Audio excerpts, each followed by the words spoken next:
ಕೃಷ್ಣೌ ಬಲಜ್ಞಾನಕಾರ್ಯೌ ಕೃಷ್ಣಾರಮಣ ರಾಜ್ಯದೌ ಪುಷ್ಣೀತಾಂ ಮಮ ಸದ್ಬುದ್ಧಿಂ ವೃಷ್ಣಿ ವಾಸಿಷ್ಠ ವಂಶಜೌ ಲಸತು ಶ್ರೀಮದಾನಂದ ತೀರ್ಥೇಂದುರ್ನೋ ಹೃದಂಬರೆ ಯದ್ವಚಶ್ಚಂದ್ರಿಕಾ ಸ್ವಾಂತ ಸಂತಾಪಂ ವಿನಿಕೃಂತತಿ.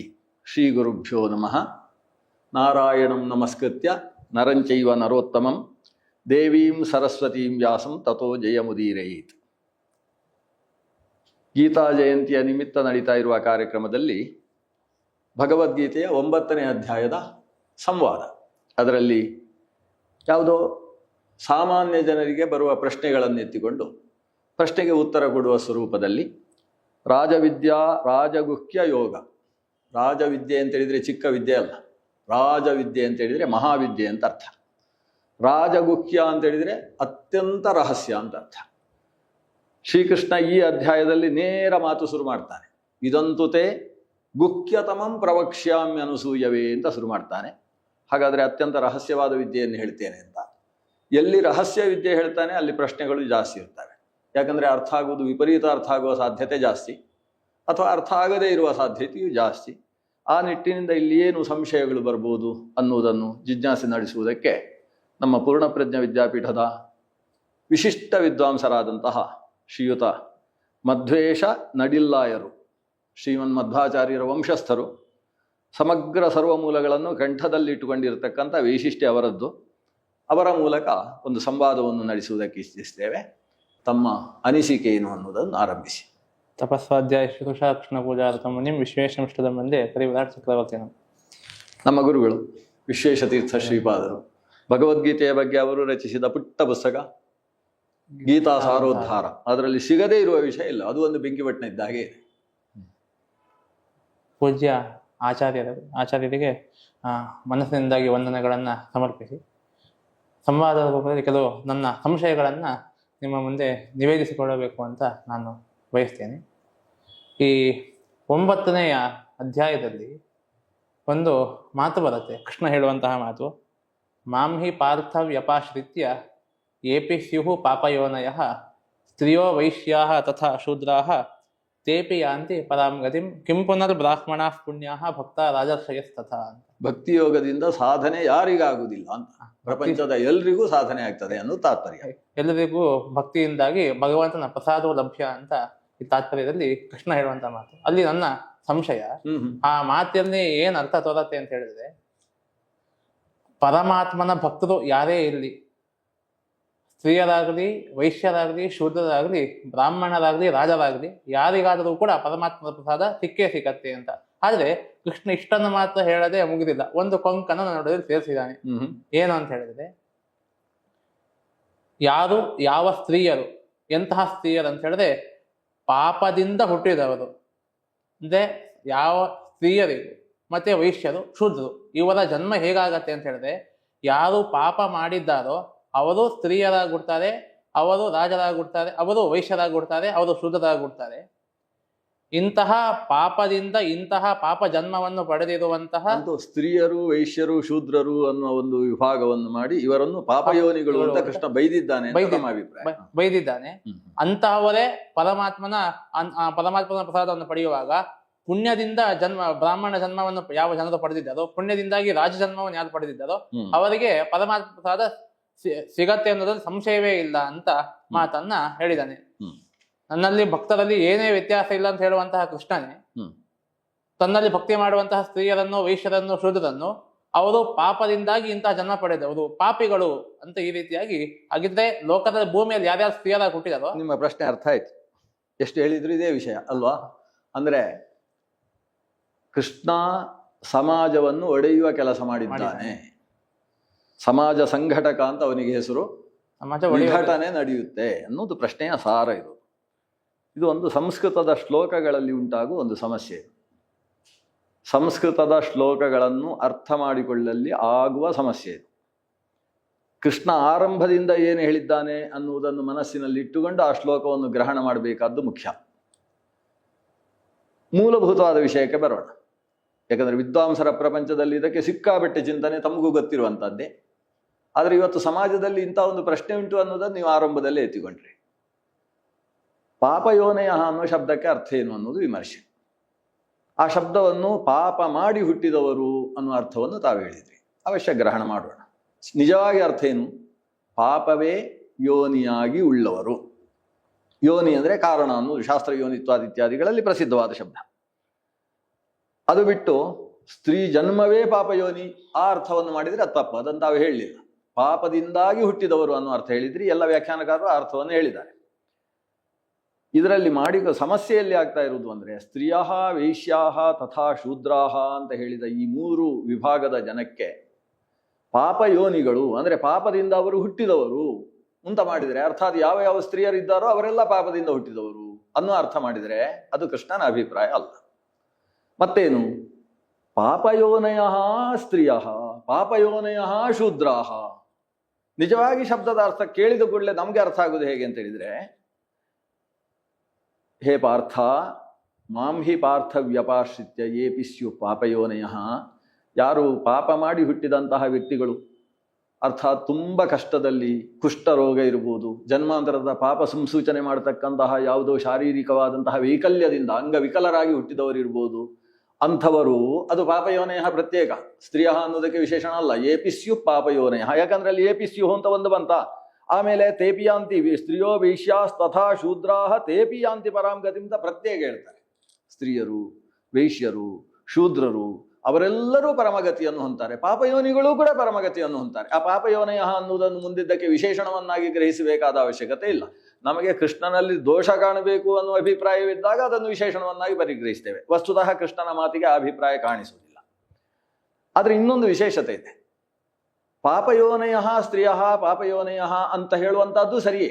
ಯಾಕೆ ಅಂತ ಹೇಳಿದರೆ, ಕೃಷ್ಣನ ಅಭಿಪ್ರಾಯ ಇರುವುದು ಸ್ತ್ರೀಯರಿಗೆ ಅತ್ಯಂತ ವಿಶಿಷ್ಟವಾದ ಸ್ಥಾನವನ್ನು ಕೊಟ್ಟವ ಕೃಷ್ಣನೇ. ತಾನು 16,108 ವಿವಾಹವಾಗಿ ಅಷ್ಟೂ ಜನರಿಗೂ ಕೂಡ ಶ್ರೇಯಸ್ಸಿನ ದಾರಿಯನ್ನು ತೋರಿಸಿರ್ತಕ್ಕಂಥವ ಕೃಷ್ಣ. ಗೋಪಿಕಾವಲ್ಲಭ ಅಂತಲೇ ಅವನಿಗೆ ಹೆಸರು. ಗೋಪ ಪುರುಷ ವಲ್ಲಭ ಅಂತ ಹೇಳುವುದಿಲ್ಲ ಅವನನ್ನು.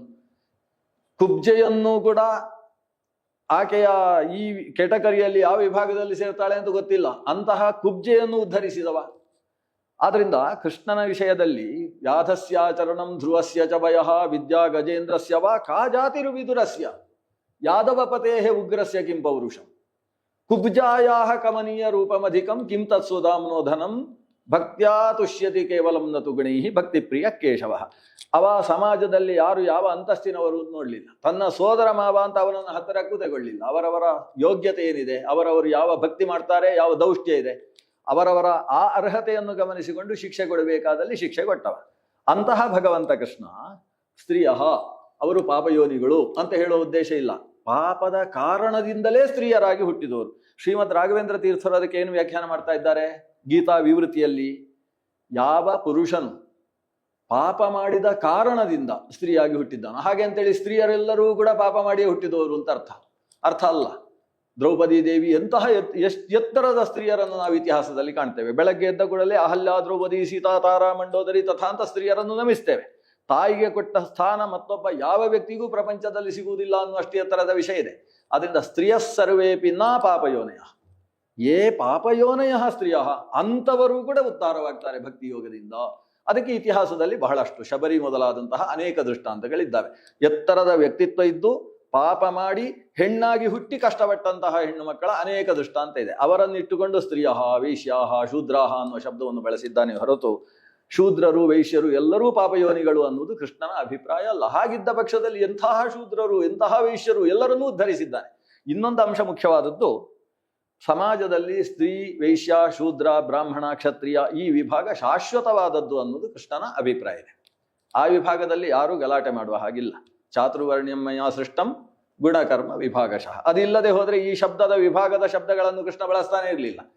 ಯಾರು ಇವನ್ನೆಲ್ಲ ಜಾತಿ ವ್ಯವಸ್ಥೆಯನ್ನೇ ಕಿತ್ತು ಹಾಕಿ ಎಲ್ಲರೂ ಸಮಾನವಾಗಿ ಮಾಡ್ತೇನೆ ಅಂತ ಹೊರಟ್ರೆ ಒಂದು ಹೊಸ ಜಾತಿ ನಿರ್ಮಾಣ ಆಗ್ತದೆ. ಇದನ್ನು ಪರಮ ಪೂಜ್ಯ ಶ್ರೀ ವಿಶ್ವೇಶತೀರ್ಥ ಶ್ರೀಪಾದರು ಹೇಳ್ತಾರೆ. ಬಸಣ್ಣನವರು ಎಲ್ಲಾ ಜಾತಿಯನ್ನು ಸಮಾನ ಮಾಡಬೇಕು ಅಂತ ಹೊರಟು ಹೊಸ ಒಂದು ಜಾತಿಯ ನಿರ್ಮಾಣವಾಯಿತೇ ಹೊರತು. ಯಾಕಂದ್ರೆ ಭಗವಂತ ಅನಾದಿಯಾದದ್ದು, ನಾನು ಅದನ್ನು ವ್ಯವಸ್ಥೆ ಮಾಡಿದ್ದೇನೆ ಅಂತ ಯಾವುದನ್ನು ಹೇಳ್ತಾನೋ ಆ ಅನಾದಿಯಾದದ್ದನ್ನು ಯಾರೂ ತೆಗೆದು ಹಾಕುವುದಕ್ಕೆ ಬರುವುದಿಲ್ಲ. ಅನಾದಿಯಾದದ್ದು ಅನಂತ ಕಾಲದ ತನಕ ಇರ್ತದೆ. ಆದರೆ ಅದರಲ್ಲಿ ಸಮರಸದ ಜೀವನವನ್ನು ನಡೆಸುವುದಕ್ಕೆ ಬೇಕಾದಂತಹ ಮನಸ್ಥಿತಿ ಹೇಗಿರಬೇಕು ಅನ್ನೋದು ಕೃಷ್ಣನ ನಿರೂಪಣೆಯಲ್ಲಿದೆ. ಆದ್ರಿಂದ ಇಲ್ಲಿ ಆಕ್ಷೇಪಾರ್ಹವಾದ ವಿಷಯ ಕಾಣಿಸುವುದಿಲ್ಲ. ಹಾಗಿದ್ರೆ ವೈಶ್ಯರು ಶೂದ್ರರಲ್ಲಾಗಬೇಕಾದ್ರೆ ಅಂದ್ರೆ ಅವರು ದೇಹದಲ್ಲಿ ವೈಶ್ಯರಾಗಿದ್ದು ಮುಂದಿನ ದೇಹದಲ್ಲೂ ವೈಶ್ಯರಾಗಿ ಉಳಿತಾರ, ಅಥವಾ ಈ ಜನ್ಮದಲ್ಲಿ ಶೂದ್ರರಾಗಿದ್ದು ಮುಂದಿನ ಜನ್ಮದಲ್ಲಿ ಅವರು ಬ್ರಾಹ್ಮಣ? ಉತ್ತಮವಾದ ಪ್ರಶ್ನೆ. ವೈಶ್ಯರಾದವರು ನಿರಂತರ ವೈಶ್ಯರು.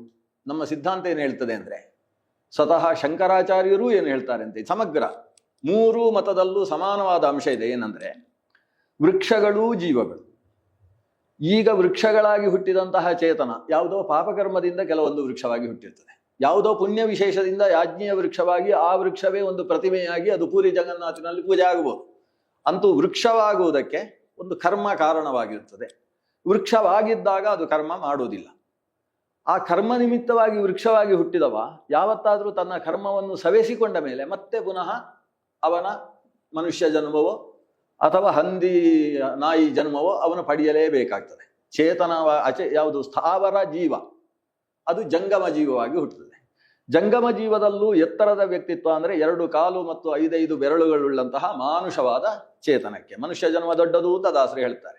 ಈ ಮನುಷ್ಯ ಜನ್ಮ ಅನ್ನುವುದು 84 ಲಕ್ಷ ಪ್ರಭೇದಗಳೇನುಂಟು ಚೇತನಗಳಂತೂ, ಅದರಲ್ಲಿ ಒಂದೇ ಒಂದು ಪ್ರಭೇದ. ಮನುಷ್ಯರಲ್ಲಿ 5-6 ಪ್ರಭೇದ ಇಲ್ಲ. ಸಮಗ್ರ ಮನುಷ್ಯ ಮಾನವ ಜನ್ಮ ಒಂದೇ ಮಾನವ ಜನ್ಮ. ಹಾಗಾದ್ರೆ ಹೆಣ್ಣು ಗಂಡು ಅನ್ನುವ ವ್ಯತ್ಯಾಸವನ್ನೂ ಇಲ್ಲದೆ ಮಾನವ ಜನ್ಮ ಅನ್ನೋದು ಒಂದು ಯೋನಿ.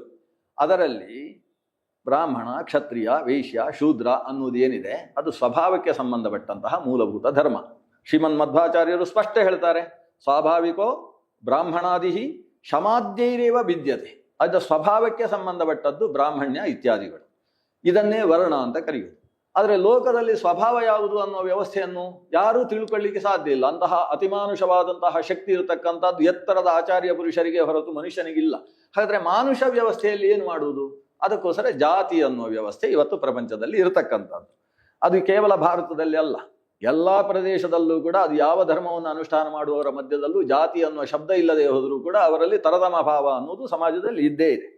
ಈ ರೀತಿಯ ತರತಮ ಭಾವ ಏನಿದೆ ಅದು ವಸ್ತುತಃ ತಾರತಮ್ಯಕ್ಕೆ ದ್ಯೋತಕವಾದದ್ದಲ್ಲ. ಅವರವರು ತಮ್ಮ ತಮ್ಮ ಕರ್ಮಗಳನ್ನು ಮಾಡ್ತಾ ಹೋದರೆ ಸಮಾಜ ಶುದ್ಧವಾಗಿರ್ತದೆ. ಶ್ರಮ ವಿಭಜನೆ ಅನ್ನುವ ವ್ಯವಸ್ಥೆಯಲ್ಲಿ ಈ ರೀತಿಯ ವರ್ಣ ವ್ಯವಸ್ಥೆ ಅನ್ನೋದಿದೆ. ಅವರವರು ಯಾವ ಕೆಲಸಗಳಲ್ಲಿ ತಾವು ನಿಷ್ಣಾತರಾಗಿ ವಂಶವಾಹಿನಿಯಲ್ಲಿ ಬಂದಿರ್ತದೋ ಆಯಾ ಕೆಲಸವನ್ನು ಅವರು ನಡೆಸಿದರೆ ಸಮಾಜ ಸುಸ್ಥವಾಗಿರ್ತದೆ. ರಕ್ಷಣೆಯ ವ್ಯವಸ್ಥೆ ಇರಬೇಕು, ಬೌದ್ಧಿಕವಾದಂತಹ ವಿದ್ಯಾದಾನದ ವ್ಯವಸ್ಥೆ ಇರಬೇಕು, ಮಾರಾಟ, ಗೋರಕ್ಷೆ, ಕೃಷಿ ಇತ್ಯಾದಿ ವ್ಯವಸ್ಥೆಗಳಿರಬೇಕು, ಪರಿಚರ್ಯಾತ್ಮಕವಾದ ಕೆಲಸಗಳು ನಡಿಬೇಕು. ಇದಕ್ಕೆ ಬೇಕಾದ ಒಂದು ಲೌಕಿಕವಾದ ವ್ಯವಸ್ಥೆ.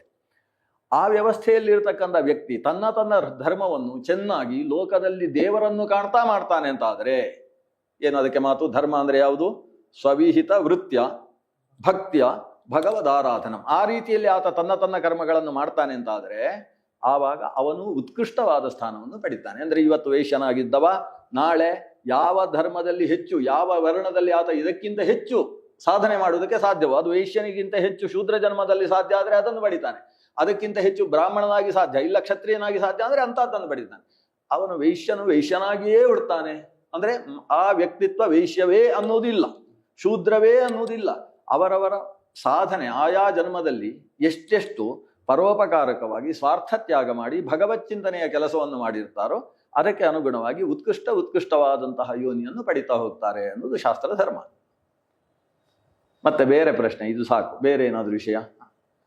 ಇನ್ನೊಂದು ಪ್ರಶ್ನೆ. ನಾವು ಪ್ರತಿ ಹುಣ್ಣಿಮೆ ಸತ್ಯನಾರಾಯಣ ಪೂಜೆಯನ್ನು ಮಾಡ್ತೀವಿ. ಚತುರ್ಥಿ ಬಂದಾಗ ಸಂಕ್ರಾಂತ್ಯಾಂ ವಾ ಪೂರ್ಣಿಮಾಯಾಮ್, ಅದರಲ್ಲಿ ಸ್ಕಾಂದ ಪುರಾಣದಲ್ಲೇ ಹೇಳ್ತಾರೆ. ಸತ್ಯನಾರಾಯಣ ಪೂಜೆ ಮಾಡ್ತೀವಿ. ಕೃಷ್ಣ ಬೇರೆ ಅಲ್ಲ, ಸತ್ಯನಾರಾಯಣ ಬೇರೆ ಅಲ್ಲ. ಅದರಿಂದಾಗಿ ಕೃಷ್ಣನ ಆರಾಧನೆಯನ್ನ ಹುಣ್ಣಿಮೆ ದಿವಸ ಮಾಡ್ತೀವಿ. ಚತುರ್ಥಿ ದಿವಸ ಬಂದಾಗ ನಾವು ಗಣೇಶನ ದೇವಸ್ಥಾನಕ್ಕೆ ಹೋಗ್ತೀವಿ. ಇವತ್ತು ಕಾರ್ತಿಕ ಸೋಮವಾರ ಬೇರೆ.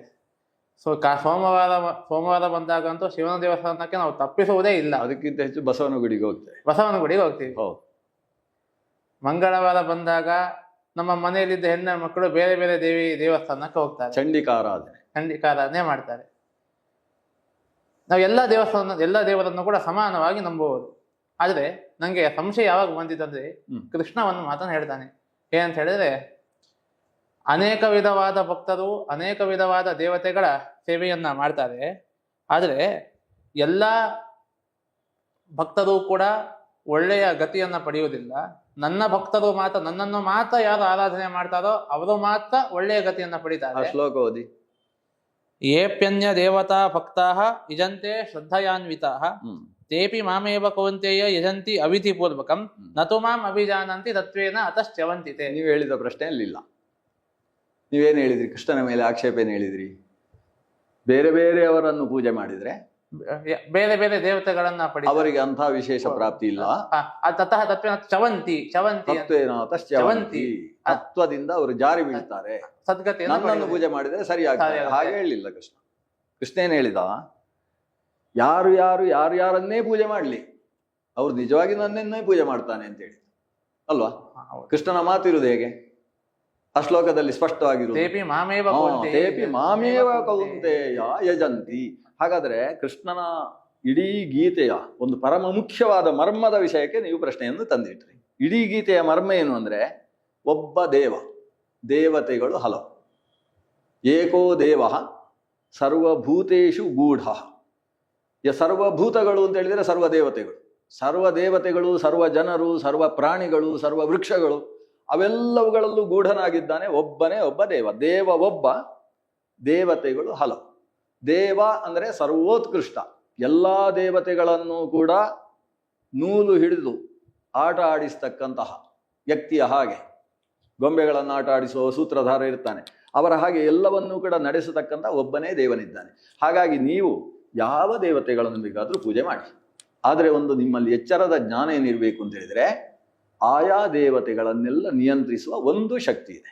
ಆ ಪರಶಕ್ತಿಯನ್ನು ನೀವು ಬೇಕಾದರೆ ಕೃಷ್ಣ ಅಂತ ಕರೀರಿ, ಸರ್ವ ಶಿವಸ್ಥಾಣು ಅಂತ ಹೇಳಿದ ಹಾಗೆ ಶಿವ ಅಂತ ಕರೀರಿ, ರುದ್ರೋ ಬಹುಶಿರ ಬಭ್ರುಹು ಅಂತ ಹೇಳಿದ ಹಾಗೆ ರುದ್ರ ಅಂತ ಕರೀರಿ, ನಿಶುಸೀದ ಗಣಪತಿ ಅಂತ ಹೇಳಿದ ಹಾಗೆ ಗಣಪತಿ ಅಂತ ಕರೀರಿ. ಹೊರಗಿನ ಗಣಪತಿ ಅನ್ನುವ ದೇವತೆಯ ಒಳಗೆ ಭಗವಂತ ಗಣಪತಿ ಅನ್ನುವ ಸ್ವರೂಪದಲ್ಲಿ ಸಕಲ ದೇವತಾ ಗಣದ ಅಧಿಪತಿಯಾಗಿ ಒಬ್ಬನಿದ್ದಾನೆ. ಆದ್ರಿಂದ ತೇಪಿ ಮಾಮೇವ ಯಜಂತಿ. ಆದರೆ ಸಮಸ್ಯೆಯಲ್ಲಿರುವುದು ಅವಿಧಿಪೂರ್ವಕ. ಎಲ್ಲದರ ಒಳಗೆ ಒಂದು ಶಕ್ತಿ ಇದೆ ಅಂತ ತಿಳಿದು ಮಾಡಬೇಕು ಅನ್ನುವ ವಿಧಿ ಏನಿದೆ, ಆ ವಿಧಿಯನ್ನು ತಿಳಿಯದೇ ಮಾಡ್ತಾ ಇದ್ದಾರೆ. ಅಂತರ್ಗತ ಸ್ವರೂಪವನ್ನು ಚಿಂತನೆ ಮಾಡದೇ ಮಾಡ್ತಾ ಇದ್ದಾರೆ. ಆದ್ರಿಂದ ಅವಿಧಿಪೂರ್ವಕವಾಯಿತು. ಅವಿಧಿಪೂರ್ವಕವಾಗಿ ಮಾಡಿದರೆ ಅಂದ್ರೆ ವಿಧಿ ಹಾಗಿಲ್ಲ. ಒಳಗಿರತಕ್ಕಂತಹ ದೇವತಾ ಸ್ವರೂಪವನ್ನು ಏಕ ಅಂತ ಭಾವಿಸಿ, ಏಕಂ ಸತ್ ತದ್ವಿಪ್ರಾಹ ಬಹುಧಾ ವದಂತಿ ಅಲ್ವಾ? ಆ ಏಕ ತತ್ವ ಏನಿದೆ, ಸರ್ವಾಂತರ್ಯಾಮಿ ತತ್ವ, ಅದನ್ನು ತಿಳಿಯದೇ ನೀವು ಆರಾಧಿಸಿದರೆ ತತ್ವೇನ ಅತಃ ಚ್ಯವಂತಿ.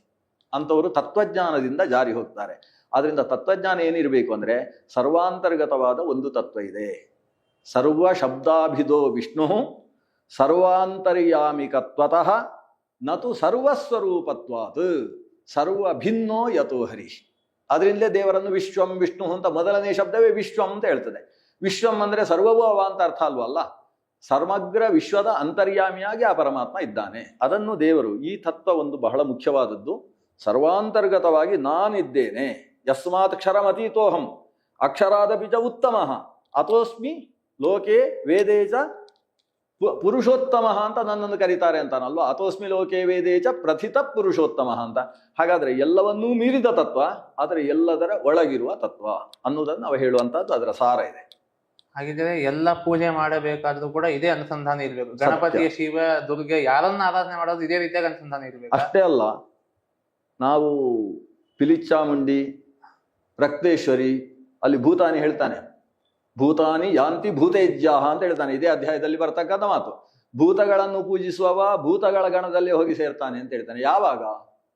ಆ ಭೂತಗಳಲ್ಲೂ ನಿಯಂತ್ರಣ ಮಾಡತಕ್ಕಂಥ ಸರ್ವಶಕ್ತ ಒಬ್ಬ ಇದ್ದಾನೆ ಅನ್ನುವ ಜ್ಞಾನ ಇಲ್ಲದೆ ಹೋದಾಗ, ಅಂದ್ರೆ ತತ್ವಜ್ಞಾನ ಇಲ್ಲದೆ ಪೂಜಿಸಿದ್ರೆ ಭೂತ ಪೂಜೆಯನ್ನು ಕೆಲವರು ಅದನ್ನು ಆಕ್ಷೇಪ ಮಾಡುವುದಿದೆ. ಕೃಷ್ಣ ಭೂತಾರಾಧನೆಯನ್ನು ನಿಷೇಧ ಮಾಡಿದ್ದಾನೆ, ನಾಳೆ ನಾಗಾರಾಧನೆಯನ್ನು ನಿಷೇಧ ಮಾಡ್ತಾನೆ.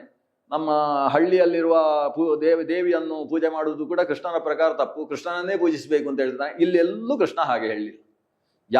ಯಾವುದನ್ನು ಬೇಕಾದರೂ ನೀವು ಪೂಜಿಸಿ, ಆದರೆ ಅದರ ಒಳಗೆ ಪರಮಚೇತನವನ್ನು ನೀವು ಚಿಂತಿಸಿ. ಪರಮಚೇತನ ಒಂದು ಆಯಾ ಚೇತನಗಳನ್ನು ನಿಯಂತ್ರಿಸ್ತಾ ಇದೆ ಅನ್ನೋ ಎಚ್ಚರ ಇರಲಿ ಅನ್ನೋದು ಕೃಷ್ಣನ ಅಭಿಪ್ರಾಯ ಇದೆ. ನಾವಿನ್ನೊಂದು 10 ನಿಮಿಷದಲ್ಲಿ ಮುಗಿಸ್ಬೇಕು. ಹಾಗಾಗಿ ಮುಂದಿನ ಪ್ರಶ್ನೆಗೆ ಹೋಗ್ಬೇಕು. ಪರಮಾತ್ಮನ ಆರಾಧನೆಯನ್ನು ಎಲ್ಲರ ಒಳಗೆ ಚಿಂತಿಸಿ ಮಾಡಬೇಕು ಅಂತ.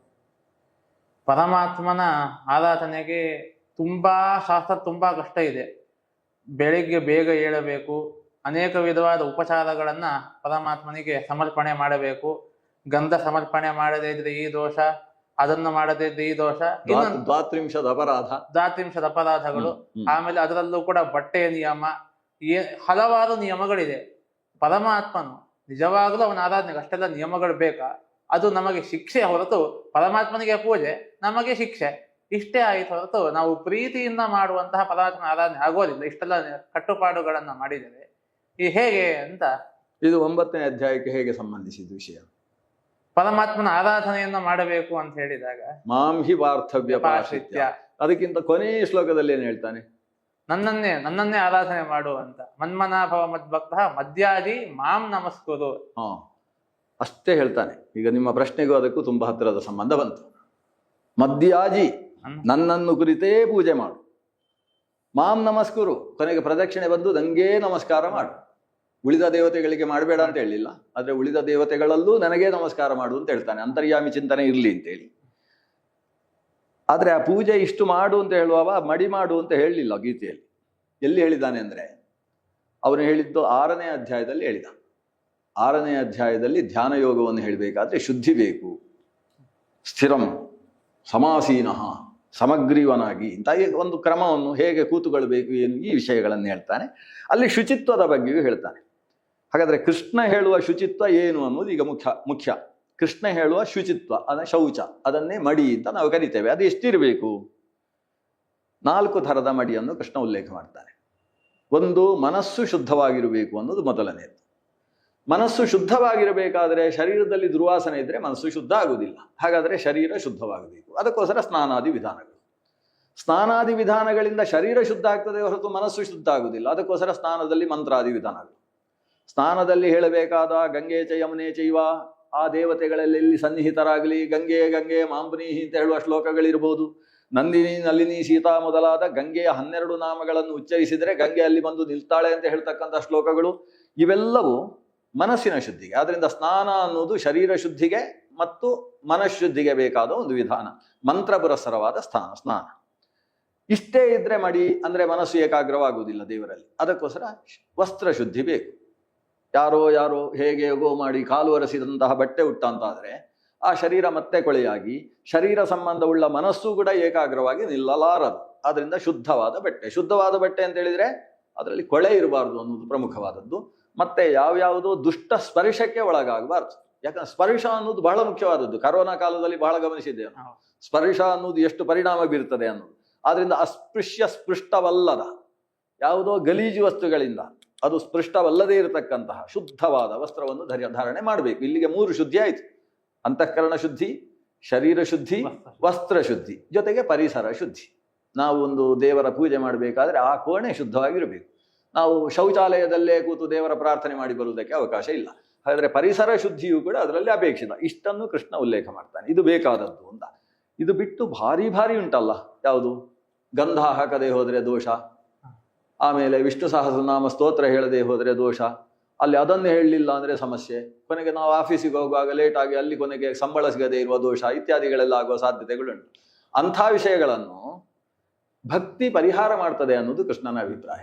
ಕೃಷ್ಣ ಹೇಳ್ತಾನಲ್ವಾ, ಭಕ್ತ್ಯಾ ತುಷ್ಯತೆ. ಅವನು ಹೇಳುವುದು ಭಕ್ತ್ಯೈವ ಅಹಮೇವಂ ವಿಧೋರ್ಜುನ, ಭಕ್ತ್ಯಾ ತ್ವನನ್ಯಯ ಶಕ್ಯ ಅಹಮೇವಂ ವಿಧೋರ್ಜುನ. ನಾನು ಭಕ್ತಿ ಬಿಟ್ಟು ಬೇರೆ ಅನ್ಯಯ ನ ಶಕ್ಯ, ಬೇರೆ ಯಾವುದರಿಂದಲೂ ಕೂಡ ನನ್ನ ನೀರಿ ಪಡೆಯುವುದಕ್ಕೆ ಸಾಧ್ಯ ಇಲ್ಲ ಅಂತ. ಹಾಗಾದ್ರೆ ನಮಗೆ ತುಳಸಿ ಸಿಗದೆ ಹೋದ್ರೂ ಪೂಜೆ ನಡೆಯುತ್ತೆ. ಹೇಗೆ? ಮಾನಸವಾಗಿ ತುಳಸಿ ಸಿಗುವುದಿಲ್ಲ. ಸಿಗದೆ ಹೋದ ಪಕ್ಷದಲ್ಲಿ ಮಾನಸವಾಗಿ ತುಳಸಿಯನ್ನು ಸಂಕಲ್ಪಿಸಿಕೊಂಡು ತುಳಸಿ ಅಂತ ಆಲೋಚನೆ ಮಾಡಿಕೊಂಡು ಭಗವಂತನ ಒಂದು ಮಂತ್ರವನ್ನು ಹೇಳಿ ಒಂದು ದೇವರಿಗೆ ಅಕ್ಷತೆ ಕಾಳು ಹಾಕಿದ್ರು ಸಾಕು, ಪುಷ್ಪ ಹಾಕಿದ್ರು ಸಾಕು, ತುಳಸಿ ಅಂತ ದೇವರು ಸ್ವೀಕಾರ ಮಾಡ್ತಾನೆ. ಇದಕ್ಕೆಲ್ಲ ಮಾನಸ ಪೂಜೆಗಳು ಅಂತ ಹೆಸರು. ಯಾವ ಪರಿಕರ ಇಲ್ಲದೆ ಹೋದರೂ ಕೂಡ ನಾವು ಒಳಗಿನಲ್ಲೇ ದೇವರನ್ನು ಪೂಜಿಸುವುದಕ್ಕೆ ಅವಕಾಶ ಇದೆ. ಹೊರಗಿನ ದೇವರ ಮೂರ್ತಿ ಇಲ್ಲದೆ ಹೋದರೂ ಕೂಡ ಅದನ್ನು ಯೋಗಿಗಳು ಕಾಣ್ತಾರೆ ಅಂತ ಕೃಷ್ಣ ಹೇಳ್ತಾನೆ. ಅದರಿಂದ ಯೋಗಿಗಳು ಹೃದಯದಲ್ಲಿ ದೇವರನ್ನು ಕಂಡು ಆರಾಧನೆ ಮಾಡ್ತಕ್ಕಂಥ ವಿಧಾನಗಳಿದ್ದಾವೆ. ದೇವರ ಆರಾಧನೆಗೆ ಹೊರ ಪರಿಕರಗಳು ಇದ್ದಷ್ಟು ವೈಭವ, ದೇವರ ವ್ಯಕ್ತಿತ್ವವನ್ನು ಹೆಚ್ಚು ಅನುಸಂಧಾನ ಮಾಡುವುದಕ್ಕೆ ಸಾಧ್ಯ. ಹೊರ ಪರಿಕರಗಳು ಇಲ್ಲ ಅಂತ ಆದ್ಮೇಲೆ ಪೂಜೆ ಮಾಡ್ಲಿಕ್ಕೆ ಆಗುವುದಿಲ್ಲ ಅಂತಿಲ್ಲ. ಇಲ್ಲದೆ ಹೋದರೆ ನಮ್ಮ ಈ ಭಾರತೀಯ ಸನಾತನ ಧರ್ಮ ಹೇಗೆ ಉಳಿತಿತ್ತು? ನಮ್ಮ ಇತಿಹಾಸವನ್ನು ಗಮನಿಸಿದರೆ ದೇವಸ್ಥಾನಗಳು ಮಾತ್ರ ಬುಡಿಯಾದದ್ದಲ್ಲ. ಈ ಭಾರತ ದೇಶದಲ್ಲಿ ಮನೆಯ ದೇವರ ಕೊಣೆಗಳು ಬುಡಿಯಾದು. ಮನೆಯಲ್ಲಿದ್ದ ದೇವರ ಕೊಣೆಯಲ್ಲಿದ್ದ ಸಮಗ್ರವನ್ನು ಕಿತ್ತುಕೊಂಡು ಹೋದ್ರು, ಬೆಳ್ಳಿ ಬಂಗಾರ ಅನ್ನುವ ಕಾರಣದಿಂದ. ಆ ಕಾಲದಲ್ಲೂ ದೇವರು ನಮ್ಮ ದೇಶದಲ್ಲಿ ಉಳಿದ್ರಲ್ವ? ಹೇಗೆ ಉಳಿದ್ರು? ಪ್ರತಿಮೆಯೇ ದೇವರಲ್ಲ, ಪ್ರತಿಮೆಯಲ್ಲಿ ದೇವರು. ಆ ದೇವರು ಎಲ್ಲರ ಹೃದಯಾಂತರ್ಗತನಾಗಿದ್ದಾನೆ, ಸರ್ವಾಂತರ್ಯಾಮಿ ಅಂತ ಕೃಷ್ಣ ಗೀತೆಯಲ್ಲಿ ಹೇಳಿದ ಈ ಪರಮತತ್ವವೇ ಅಲ್ಲ ಇಲ್ಲಿ ಸನಾತನ ಧರ್ಮ ಗಟ್ಟಿಯಾಗಿ ನೆಲೆಗೊಳ್ಳುವುದಕ್ಕೆ ಕಾರಣವಾದದ್ದು. ಆದ್ರಿಂದ ಬಾಹ್ಯ ಅನುಷ್ಠಾನಗಳಲ್ಲಿ ಹೆಚ್ಚು ಕಡಿಮೆ ಆದರೂ ಮಾನಸವಾದ ಭಕ್ತಿ ಗಟ್ಟಿಯಾಗಿದ್ರೆ ದೇವರು ಅನುಗ್ರಹ ಮಾಡ್ತಾನೆ ಅನ್ನೋದು ಕೃಷ್ಣನ ಮಾತಿನ ಸಾರ. ಹಾಗಿದ್ರೆ ಪೂಜೆಗೆ ತುಂಬಾ ಸಾಮಗ್ರಿಗಳು ಬೇಕಾಗಿಲ್ಲ, ಸ್ವಲ್ಪ ಸಾಕು, ಭಕ್ತಿ ಪ್ರಧಾನ ಅದು ಸಾಕು. ಅದು ಬಹಳ ಮುಖ್ಯವಾದದ್ದು. ಹಾಗೆ ಇಲ್ಲಿಗೆ ಇನ್ನು ಪ್ರಮುಖವಾದ ಪ್ರಶ್ನೆ ಏನಾದ್ರು ಉಳಿದಿದೆಯಾ? ಒಂದು ಸಂಶಯ ಮುಂಚಿನ ಕೆಲವು ದಿವಸಗಳಿಂದ ನಾನು ಕಾಡ್ತಾ ಇದೆ. ನಾವು ಸಾಮಾನ್ಯವಾಗಿ ಸುಳ್ಳು ಹೇಳ್ತೀರಿ. ನಿಮ್ಗೆ ಪ್ರಶ್ನೆಗಳು ಏನ್ ಪ್ರಶ್ನೆ ಬಂದ್ರು ಉತ್ತರ ಹೇಳುವ ಸಾಮರ್ಥ್ಯ ಉಂಟು. ಪ್ರಶ್ನೆ ನಿಜವಾದಂತಹ ಒಂದು ಪ್ರಶ್ನೆ. ಹೇಳಿ. ಕೃಷ್ಣ ಆಗಬೇಕಾದ್ರೆ ನನ್ನನ್ನೇ ಪೂಜೆ ಮಾಡು, ನನ್ನನ್ನು ಬಿಟ್ಟು ಯಾರನ್ನು ನಂಬೇಡ ಅಂತೆಲ್ಲ ಮಾತುಗಳನ್ನು ಹೇಳ್ತಾರೆ. ಅಷ್ಟೇ ಹೇಳುದಲ್ಲ, ನನಗಿಂತ ಶ್ರೇಷ್ಠವಾದದ್ದು ಯಾವುದಿಲ್ಲ. ಫಲತರಂ ನಾಣ್ಯತ್ ಕಿಂಚಿತ್ ಅಸ್ತಿ ಧನಂಜಯ, ನನಗಿಂತ ಉತ್ತಮವಾದಂತಹ ವಸ್ತು ಉತ್ತಮ ಪುರುಷ ಸ್ತನ್ಯ ಪರಮಾತ್ಮ ಉದಾಹರಣ ಅಂತ ಹೇಳ್ತಾನೆ. ಅದು ಯಾರು ಅಂತ ಕೇಳಿದ್ರೆ ನಾನೇ. ಇಷ್ಟೆಲ್ಲ ಹೇಳ್ತಾನೆ. ನನ್ನನ್ನೇ ಪೂಜೆ, ನನ್ನನ್ನು ಬಿಟ್ಟು ಯಾರನ್ನು ನಂಬಾರ್ದು, ನಾನೇ ಸನ್ನೇ ಸರ್ವೋತ್ತಮ ನಂಬಬೇಕು ಅಂತೆಲ್ಲ ಹೇಳ್ತಾನೆ. ಇವನಿಗೂ ಹಿರಣ್ಯಕಶಿಪುಗೂ ಏನೋ ವ್ಯತ್ಯಾಸ ಬರಲೇ ಇಲ್ಲ. ಅವನು ಕೂಡ ಹಾಗೆ ಅವನು ಹಾಗೆ ಹೇಳ್ದ. ಇನ್ನ ನನ್ನನ್ನೇ ಪೂಜೆ ಮಾಡು. ಅವನ ಕಾಲದಲ್ಲಿ ನಾವು ಕಥೆ ಎಲ್ಲ ಕೇಳ್ತಾ ಇದ್ವಿ, ನಿಮ್ಮ ಬಾಯಿಯಿಂದಲೇ ನಾವು ಕಥೆಯನ್ನ ಕೇಳಿದೀವಿ. ಹೇಗೆ ಅಂತ ಹೇಳಿದ್ರೆ ಹಿರಣ್ಯಕಶಿಪುವಿನ ಕಾಲದಲ್ಲಿ ಹಾಗೆ ಹೇಳಿ, ನನ್ನ ಬಾಯಿಯಿಂದ ಅಲ್ಲ, ನೀವು ಚಲನಚಿತ್ರದಿಂದ ಕೇಳಿದ್ದು. ಹೌದು, ಹಿರಣ್ಯಕಶಿಪು ಹಾಗೆ ಹೇಳಿದ್ರು, ನನ್ನನ್ನೇ ಪೂಜಿಸು ಅಂತ ಹೇಳಿದ್ದು ಚಲನಚಿತ್ರ. ಈ ರೀತಿಯಾಗಿ ಆರಾಧನೆಯನ್ನ, ತನ್ನದೇ ಆರಾಧನೆಯನ್ನ ಅವನು ಎಲ್ಲಾ ಕಡೆಯಲ್ಲಿ ಮಾಡಬೇಕು ಅಂತ ಹೇಳ್ತಾ ಇದ್ದ ಅಂತ ಈ ರೀತಿಯಾಗೆಲ್ಲ ನಾವು ಈ ರೀತಿಯಾಗೆಲ್ಲ ಕೇಳಿದೀವಿ. ಅವನಿಗೂ ಕೃಷ್ಣನಿಗೂ ಏನು ವ್ಯತ್ಯಾಸ ಬಂತು? ಬಹಳ ಸುಂದರವಾದ ಪ್ರಶ್ನೆ. ಸಾಮಾನ್ಯರು ಅವಶ್ಯವಾಗಿ ಈ ಪ್ರಶ್ನೆಗೆ ಬಲಿ ಬೀಳುವಂತ ಸಾಧ್ಯತೆ ಉಂಟು. ಎರಡು ಅಂಶ ಇಲ್ಲಿ ಹೇಳ್ತೇನೆ.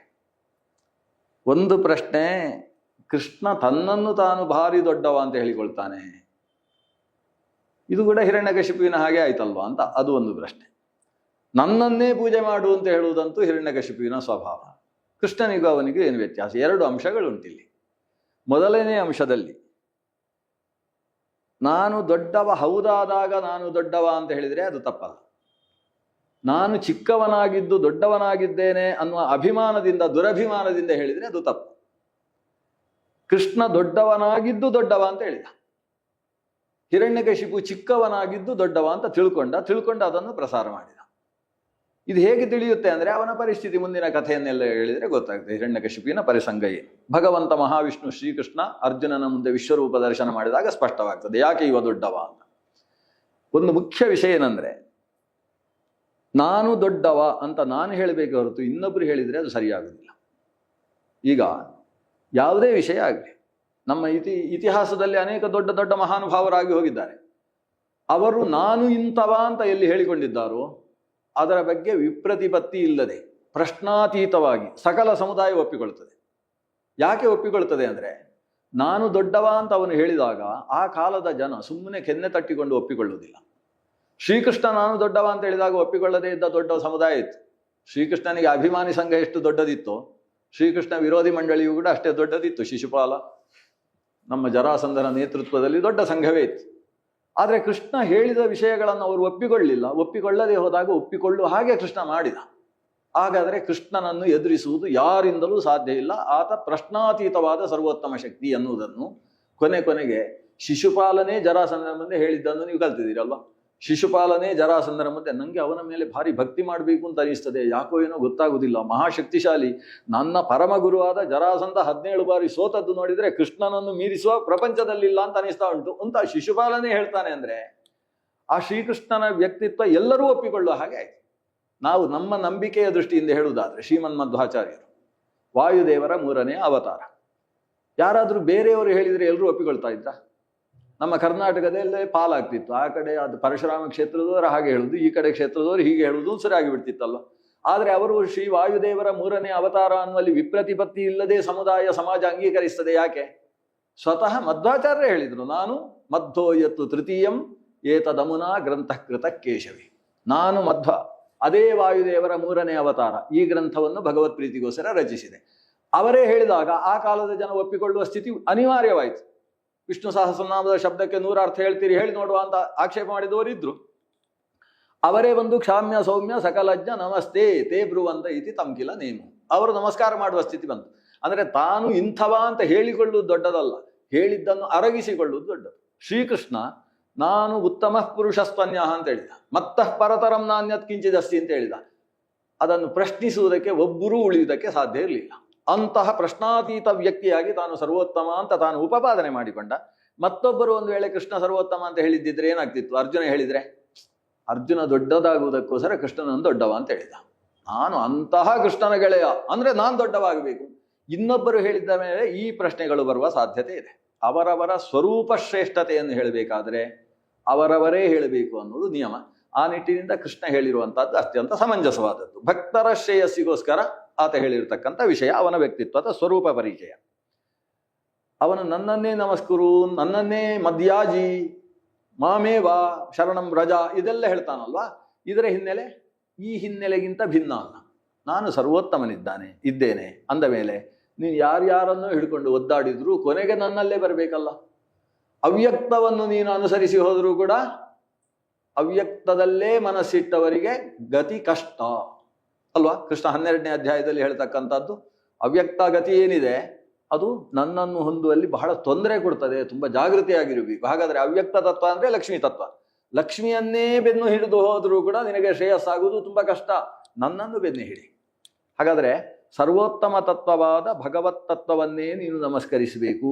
ಬೇರೆ ಬೇರೆಯವರನ್ನು ನಮಸ್ಕರಿಸುವುದಾದರೂ ಕೂಡ ಅವರ ಒಳಗಿರುವ ದೇವರನ್ನು ತಿಳಿ. ದಕ್ಷ ಪ್ರಜಾಪತಿಯ ಕಥೆಯಲ್ಲಿ ರುದ್ರದೇವರು ಹೇಳಲಿಲ್ಲ ಅಂತ ಪ್ರಶ್ನೆ ಬಂತು. ಯಾಕೆ ಹೇಳಲಿಲ್ಲ ಅಂತ ರುದ್ರದೇವರ ಪತ್ನಿಯೇ ಪ್ರಶ್ನಿಸುವ ಸ್ಥಿತಿ ಬಂತು. ನನ್ನ ಅಪ್ಪ ಬಂದಾಗ ಒಂದು ಎದ್ದು ನಿಂತಿದ್ರೆ ನಮಗೆ ತವರು ಮನೆಗೆ ಹೋಗುವುದಕ್ಕೆ ತುಂಬಾ ಅವಕಾಶ ಇತ್ತಲ್ವ, ಯಾಕೆ ಹೀಗೆ ಮಾಡಿದ್ರಿ ಅಂತ ಆಕೆಯೂ ಪ್ರಶ್ನೆ ಮಾಡಿದ್ರು. ರುದ್ರದೇವ ತನ್ನ ಪತ್ನಿಯ ಸಮಾಧಾನಕ್ಕೋಸ್ಕರ ಹೇಳಿದ ಮಾತಲ್ಲ, ತತ್ವವನ್ನು ಉಪದೇಶಿಸಿದ. ಯಾವುದೇ ಒಬ್ಬ ವ್ಯಕ್ತಿ ಬರಲಿ, ನಾವು ಎದ್ದು ನಿಲ್ಲುವುದು ಪ್ರತ್ಯುದ್ಗಮ ಪ್ರಶ್ರಯಣಾಭಿವಾದನಂ ವಿಧೀಯತೆ ಸಾಧು ಮಿತಸ್ಸು ಮಧ್ಯಮೇ ಪ್ರಾಜ್ಞೈ ಪರಸ್ಮೈ ಪುರುಷಾಯ ಚೇತಸ ಗುಹಾಶಯಾಯೈವ ನ ದೇಹಮಾನಿನೇ. ಹಾಗಾದರೆ ಗುಹಾಶಯ ಅನಿಸಿದ ಸರ್ವರ ಹೃದಯಾಂತ ಗುಹೆಯಲ್ಲಿ ಸಂಸ್ಥಿತನಾದ ಭಗವತ್ ಸ್ವರೂಪಕ್ಕೆ ನಾವು ಎದ್ದು ನಿಲ್ಲುವುದು, ನಮಸ್ಕರಿಸುವುದು ಇತ್ಯಾದಿ ಮಾಡುವುದು. ಅದರಿಂದ ಆ ಒಳಗೆ ಪರಮಾತ್ಮನನ್ನು ಯಾರು ಚೆನ್ನಾಗಿ ಸಂಸ್ಥಾಪನೆ ಮಾಡಿಕೊಳ್ತಾರೋ ಅಂತಹ ಸಾತ್ವಿಕ ವ್ಯಕ್ತಿತ್ವ ಯಾರಲ್ಲಿದೆಯೋ ಅವರಲ್ಲಿ ದೇವರು ಕಾಣಿಸ್ತಾರೆ. ನಿನ್ನ ಅಪ್ಪ ಬಂದ ದಕ್ಷ ಪ್ರಜಾಪತಿ, ಆದರೆ ಅಹಂಕಾರದಿಂದ ಬೀಗ್ತಾ ಇದ್ದ. ಅಹಂಕಾರವೆಂಬ ದುರ್ದೆಸೆಯಿಂದ ಅಲ್ಲಿ ದೇವರ ಸನ್ನಿಧಾನ ಕಾಣಿಸ್ತಾನೆ ಇಲ್ಲ. ಪಕ್ಕದಲ್ಲಿ ಬ್ರಹ್ಮದೇವರಲ್ಲಿ ದೇವರ ಸಾನ್ನಿಧಾನ ತುಂಬಿ ತುಳುಕ್ತಾ ಇತ್ತು. ನಾನು ಹೇಳುವುದಕ್ಕಾಗಲಿಲ್ಲ ಅಂತ ರಥ ಮಾತ್ರ ಬಂದರೆ ಯಾರು ಹೇಳುವುದಿಲ್ಲ. ರಥದಲ್ಲಿ ದೇವರು ಬಂದರೆ ಎದ್ದು ಕೈ ಮುಗಿತಾರಲ್ವ, ಹಾಗೆ ದೇವರ ಸನ್ನಿಧಾನ ಪ್ರತಿಯೊಬ್ಬರಲ್ಲೂ ಚಿಂತಿಸಿ ನಮಸ್ಕಾರಾದಿಗಳನ್ನು ನಡೆಸಬೇಕು ಅನ್ನೋದು ಕೃಷ್ಣನ ಮೂಲ ಉದ್ದೇಶ. ಆ ದೇವರು ನಾನು, ಕೃಷ್ಣ ಹೇಳುವಂತಹದ್ದು ಆ ದೇವರು ನಾನು. ಆದ್ರಿಂದ ಆ ದೇವರು ಅನಿಸಿದ ನನ್ನನ್ನೇ ಮದ್ಯಾಜಿ ಮಾಂ ನಮಸ್ಕುರು ಅನ್ನುವುದನ್ನು ಕೃಷ್ಣ ಭಕ್ತರ ಉದ್ಧಾರಕ್ಕೆ ಬೇಕಾದ ತತ್ವ ನಿರೂಪಣೆಯನ್ನು ಮಾಡಿದ್ದಾನೆ. ಅದರಿಂದ ಅಲ್ಲಿ ನಮ್ಮ ಹಿರಣ್ಯಕಶಿಪುವಿನ ಹೋಲಿಕೆ ಅತ್ಯಂತ ಹೇಯವಾಗ್ತದೆ. ಹಿರಣ್ಯಕಶಿಪು ಏನು ಮಾಡಿದ್ದು? ಅವನು ಹುಟ್ಟಿದ್ದೇ ವಿಚಿತ್ರ ಸಮಾವೇಶದಲ್ಲಿ. ಸಂಧ್ಯಾಗರ್ಭ ಅನ್ನೋದು ಅವನ ಹುಟ್ಟಿಗೆ ಕಾರಣ ಆಯಿತು. ಸನಕಾದಿ ಮಹಾಜ್ಞಾನಿಗಳ ಶಾಪ ಅನ್ನೋದು ಅವನ ಹುಟ್ಟಿಗೆ ಕಾರಣ ಆಯಿತು. ಹಾಗಾದ್ರೆ ಅವ ಪಾಪ ಯೋನಿ, ಶಾಪದಿಂದಾಗಿ ಹುಟ್ಟಿ ಬಂದವ.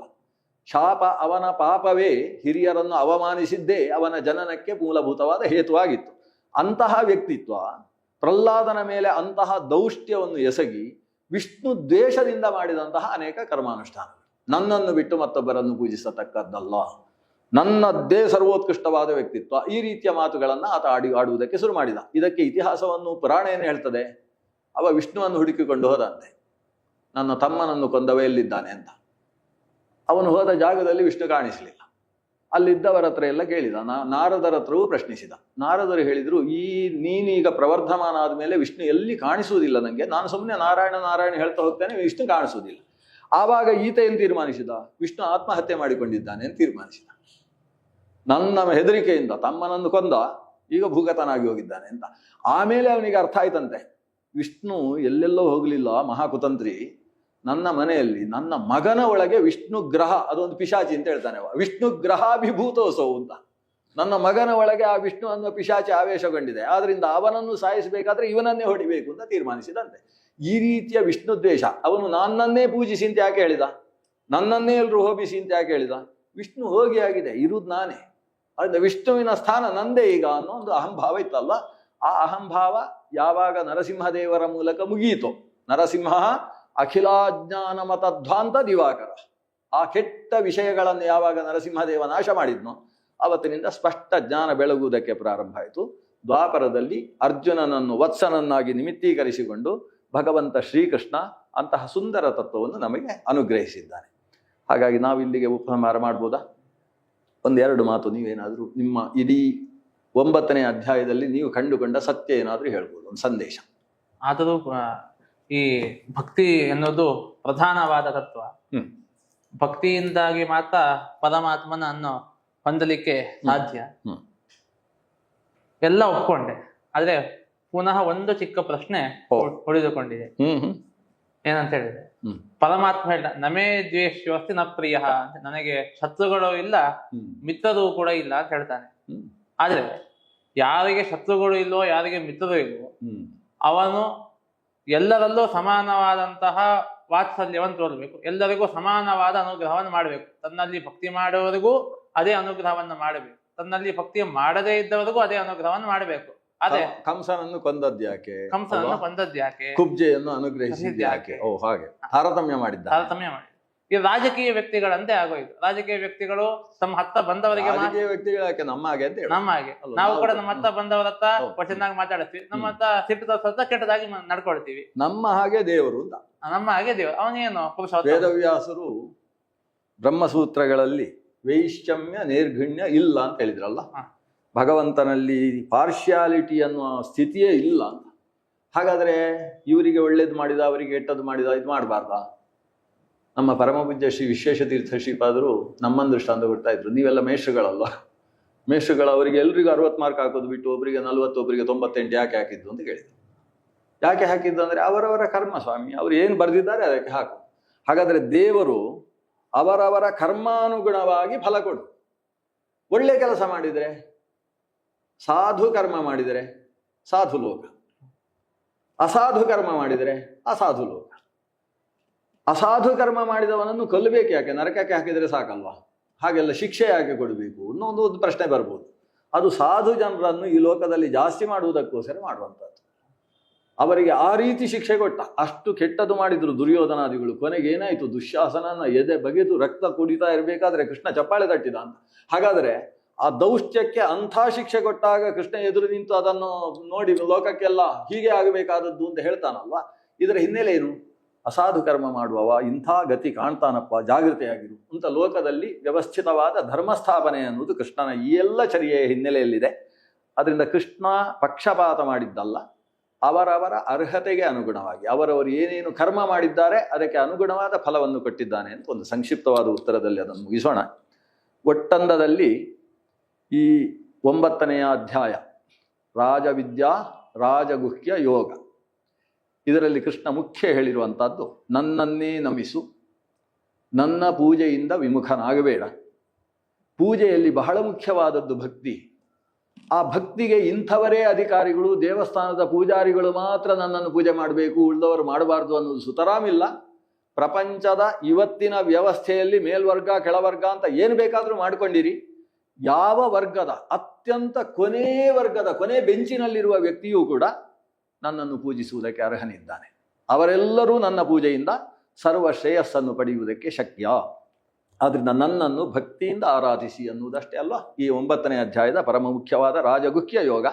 ಆ ನಿಟ್ಟಿನ ಚಿಂತನೆಯನ್ನು ನಡೆಸುವುದಕ್ಕೆ ನಮ್ಮ ಭಕ್ತಿ ಸುಧಾ ಚಾನೆಲ್, ನಮ್ಮ ನರಸಿಂಹ ಬಹಳ ಚುರುಕಿನ ವ್ಯಕ್ತಿ. ಎಂಥ ವ್ಯವಸ್ಥೆಯೆಲ್ಲ ಮಾಡಿಕೊಂಡಿದ್ದಾರೆ. ಬಹಳ ವ್ಯವಸ್ಥಿತವಾಗಿ ಲೋಕಕ್ಕೆ ಜ್ಞಾನದ ಪ್ರಸರಣವನ್ನು ಮಾಡ್ತಾ ಇದ್ದಾರೆ. ಇವತ್ತಿನ ಪ್ರಾಯೋಜಕರಾಗಿ ಎನ್ವಿ ಪದ್ಮ ಅವರ ಉದ್ದೇಶದಿಂದ, ಅವರ ನೆನಪಿಗೋಸ್ಕರ ಸ್ಮರಣಾರ್ಥವಾಗಿ ಅವರ ಸಮಸ್ತ ಕುಟುಂಬದವರು ಇದನ್ನು ಪ್ರಾಯೋಜಿಸಿದ್ದಾರೆ. ಅವರಿಗೂ ಶ್ರೇಯಸ್ಸಾಗಲಿ ಅಂತ ಹೇಳ್ತಾ ನಮ್ಮ ಈ 4 ಮಾತುಗಳನ್ನು ನಮ್ಮ ಗುರುಗಳಾದ ಪರಮಪೂಜ್ಯ ಶ್ರೀ ವಿಶ್ವೇಶತೀರ್ಥ ಶ್ರೀಪಾದರ ಅಂತರ್ಯಾಮಿಯಲ್ಲಿ ಮಧ್ಯಪತಿ ಗೋಪಾಲಕೃಷ್ಣ ಸ್ವಾಮಿಯಲ್ಲಿ ಸಮರ್ಪಣೆ ಮಾಡ್ತೇವೆ. ಶ್ರೀಕೃಷ್ಣಾರ್ಪಣಮಸ್ತು.